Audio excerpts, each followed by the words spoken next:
So, bali ito yung mga tiles na gagamitin natin, no? 60 by 60. Ito yung sa wall o backsplash. Tapos, ito yung sa side niya. Dapat ganito lahat ng gagamitin itong design na to. Kaso naubusan ng stock. Kaya, kinombination na lang dito. Ayan, maganda rin naman. Bali dito, buo ng 60. Tapos ito 50 lang. Kasi yan, masyado makitid yung daan pagka 60. So, may tabas pa yan, pero dito sa likod. 50 yan. Tapos ito na yung kitchen sink natin. Tsaka kung 60 yan, naaabot na rito. Lalagpas na siya rito ng konti. So, papunta to CR. Hindi magiging maganda. Kaya 50 lang dito. Tapos yung 60 cm dito sa ano. Ito yung gagamitin natin yung LBC tile adhesive. Natiktikan na namin itong may pintura. Pinalitadaan ko na rin ito kanina yung binakbak namin dyan na dating pinagdikitan ng tiles. So, all set na lahat yan. Pwede tayo mag-start.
So ayan, bali natapos na natin tong tile natin dito sa ano no, sa lababo. Nailagay na natin yung kitchen sink at install na natin yung tubig. May tubig na.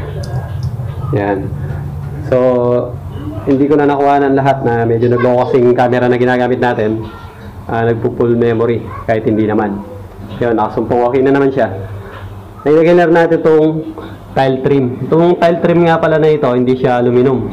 Ano siya, 304 na stainless. Ayan, ang ganda. Ang kintab. So ngayon, nag-grout na natin siya. Tatanggalin natin itong mga tape. 60x60 to, tapos ito naging 60x50 na lang. Kasi kikitid yung daan dito. Tsaka dito, kung 60x60 pa siya. So, tama lang. Hindi naman sila magluluto dito. Kaya, okay lang. Bali, ano lang ilalagay dito, mga gamit lang. Yung oven, ganyan. So, yan. Ito yung outlet nga pala. Dapat pagka nagtatalis kayo sa may part ng outlet, dapat nakalabas yung outlet, syempre. Huwag kayong papayag na ilulubog nila doon. Hindi po tama yun. Mali yun. Ito yung mga gagamitin natin, yung grout natin, syempre kulay black. Tapos, ito yung pang grout natin. Kinuha ko lang galing sa rubber matting yung sa mga bata. Yan, pwede na yan. Tapos, foam, syempre, tsaka basahan. So, start na natin.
So ayan, natapos na natin yung ating yung ating tiles. Tapos na, nag-grout na natin. Yung outlet na ibalik na rin natin. Ito nga pala yung tile trim na ginamit dito, hindi to aluminum. Stainless to, ayan ang ganda. Kita nyo ang kintab. May kinang. Ngayon lang nakagamit nitong stainless kasi dati puro aluminum lang yung alam ko. Ngayon meron na palang stainless. Nilagay na rin natin yung ating kitchen sink at saka yung kanyang faucet. So next project natin, itong sa ibaba. Ayan, naikas ako na yung yung amba. Na-flooringan ko na rin, naka-elevate siya.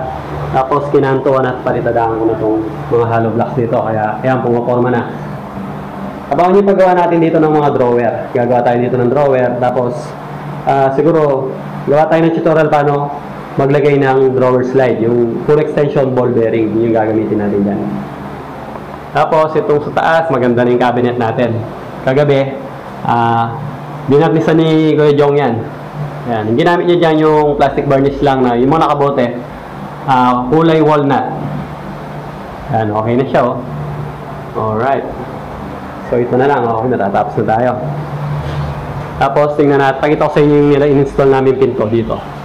Ito yung in-install namin pinto sa main door. Dati kasi flash door lang nakalagay dyan. Ayan na siya, binarnisan na rin ito ni Kuya Jong.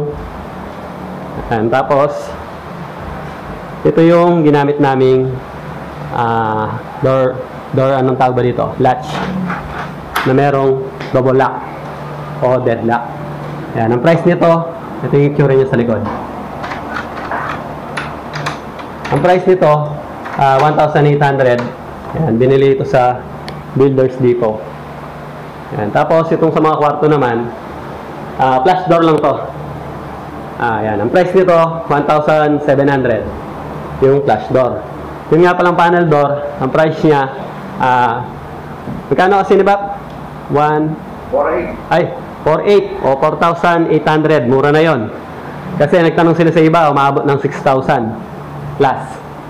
Yung kahoy nga pala nun, Gemelina. Tapos ito yung isang kwarto. Flash door lang din yan. Okay, so ayan na yung lahat yung nagawa natin dito. Abangan nyo yung paggawa natin doon sa baba, yung cabinet. Gagawa tayo ng tutorial siguro dun sa paano maglagay ng drawer slide, yung ball bearing pull extension. So hanggang dito muna yung vlog natin.